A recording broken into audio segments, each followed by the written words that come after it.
Hello, welcome, Cabbage here. Let's have a look at Monster Strike, and then we'll continue the lists of top max lucks, and then today we'll look at wood. And then later this week, starting the 27th, they're going to do that promotion again with the library, where one element is featured every day, and then drop rates for the gold eggs that you need for the drops of the character will be very improved. So you can make max lucks much more quickly during that time period. So I'll try to get out this one, and then light, and then dark before the 27th, just so you have an idea of like who might be good to do on those days. And then when you are doing those, I highly recommend that you use the medals to get the extra chests per run, because that will really improve the number of drops that you get per run. And yeah, I did this the last time, and maybe I got like 5-6 drops per run. So it is doable to get, 50 drops in a day. And then if your rank is high enough and you have enough available plays, you could take a drop monster from 0 to max in one day. It is possible. But anyway, let's look at wood. And then first we will look at, as usual, the Pierce monsters with the Blast Bomb combos. And first one is going to be Darwin here. He's a Pierce with a no warp, no block. No block characters in particular have been useful lately. And then yeah, the Blast Bomb combo. He has the super like big one shot as the sub bump combo. Even as a sub bump combo, it's pretty strong. 100,000 damage. That will go towards the nearest enemy. So it might go towards like somewhere where you don't want it to go. But if it does hit, it can do good damage. His stats are low, especially his speed, which kind of bothers me. But I think just his versatility with his double null and sling style combination could still make him useful. He also has a 16-turn strike shot, which is not very strong, but it can help you get out of a bad position, or maybe take down a screen full of little guys, or pick up hearts or whatever. So yeah, he's pretty good. Next up is one of my picks for the best max lucks in the game, that is Magno. They are a colossal quest, so they're not available in the library, and then they're pretty difficult. But not so difficult these days, especially after the release of mana. So if you can get a max luck and as many mana as you can get together, I highly recommend to make the max luck of Magno. But they are Pierce with no damage while no block, so that already is really nice.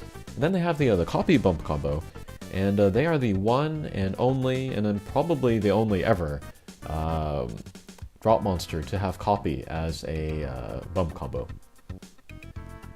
This is comparable to the blast bump combo, better in some ways, worse in others. It does not copy the sub bump combo, so if you wanted to get both out, then the blast bump combo would be better. The advantage copy has is that it will get out the bump combo at full strength. Bump combos that come out from blast bump combos are not at full strength, so that is an advantage of copy. But yeah, one of my favorite max lucks, I use them all the time. Next up, this one comes with a caveat. This is Lucius. I do not have the max luck of this one, and I don't know if I am going to make the max luck, because her quest is pretty difficult. But she is a Pierce with a Minesweeper and no block. That's again another Pierce character with the no block, and then the Blast Bomb combo. Speed is very high. She has the highest speed of any drop monster with this double null and then the Blast Bomb combo. And then she has an 8-turn tackle strike shot, which is really interesting. That has good synergy with her other bump combo, the shotgun. The closer you are to an enemy, the more hits you will get into them. So if you're right next to them, that'll be more damage there. And then that also gives you immunity to the magic circles, so she kind of has a triple null. She's really good, so I do want to give her another try. Maybe I'll make a video about how to beat her later. Okay, and then next, number 4 is a personal favorite, and that is Waraberion. He is a Pierce with Flight, no damage wall. Again, the double null. And then he is a power type, so his attack is high, speed is low. But he does have dash. He was recently given that in the buff. He also has a blast bump combo, and then a speed up strike shot. And then he's good for places like Yamato Takeru 0, and then even a Hold Eye if you wanted to use him in there. I really like him. I've used him a lot, as you can see. Okay, next up, here's another character with a caveat. This is a Vritala Ascension, and then he's a bounce with flight and then the blast bomb combo. He does have a gauge, but you could use him, not worrying about the gauge, because the only thing he has on there is the Fiend Slayer M. He has very high speed, so I think he could be good for like easy quests with mines, so that you could get out your bump combos. But yeah, not ideal because he does have the gauge. The sub bump combo is pretty strong though, and then so is his strike shot, tackle strike shot. Okay, next up is Wataberion, and then this guy's cool because both versions of him are good. The evolution is a bounce with flight, and then the lock-on one-way laser, very strong. And then the Ascension version is a pierce with Minesweeper, and then the Demon Slayer, and then the Energy Circle M, which is pretty strong for him because he is a blast type. You could use either version for like Tai Shakuten or again Yamato Takeru 0. He's pretty good, and then he can do double duty with his two versions. Okay, next is a Scorpica, and then she's another one where both versions of her are good. The evolution is the one that I use now. It's a pierce with no warp, no gravity barrier. That's a very rare double null sling style ability for a drop monster. So that makes her pretty versatile. The Ascension has a pierce, no block only, but she's really good for Nidai Kanai, and then she was my max luck for Nidai Kanai. But after I finished the max luck of that, then I moved her to the evolution form. And yeah, she's really good at both. Okay, next up is Judea, and then I picked him because he's real basic, pierce with no damage wall, but he's got high stats, and then he's very easy to make as well, so he would be a good one to start off with. I think actually if you go through the normal quests in the beginning, you will get a drop of him just for free anyway. So you can use that and then go through the library, make a max luck of him, and then yeah, he'll be a real solid choice for you.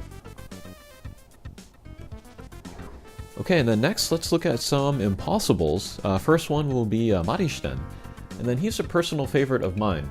But last year he really kind of got revived as far as usability.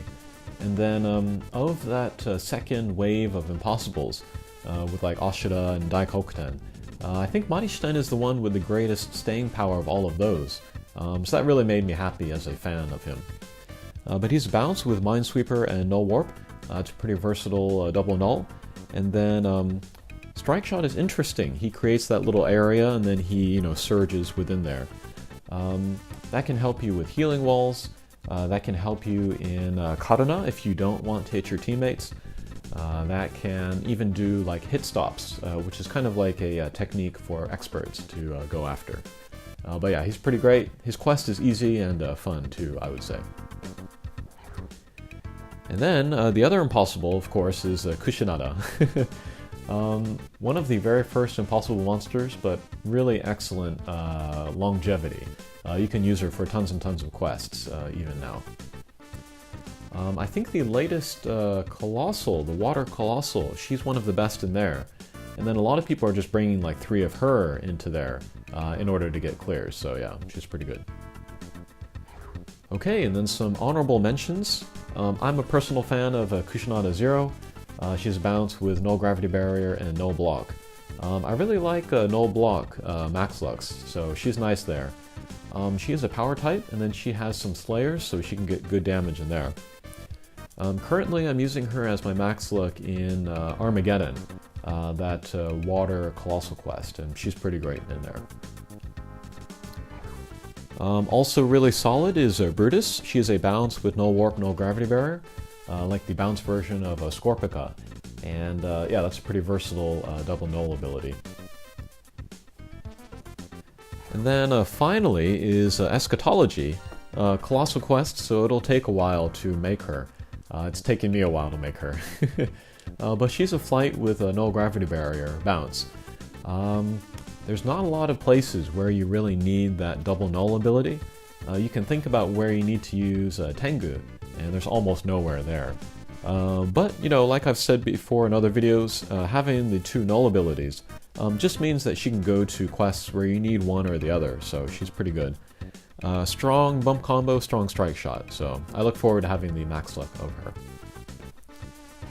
Okay, so that was a look at Wood max looks. Good luck with that, and we'll see you again. Take care.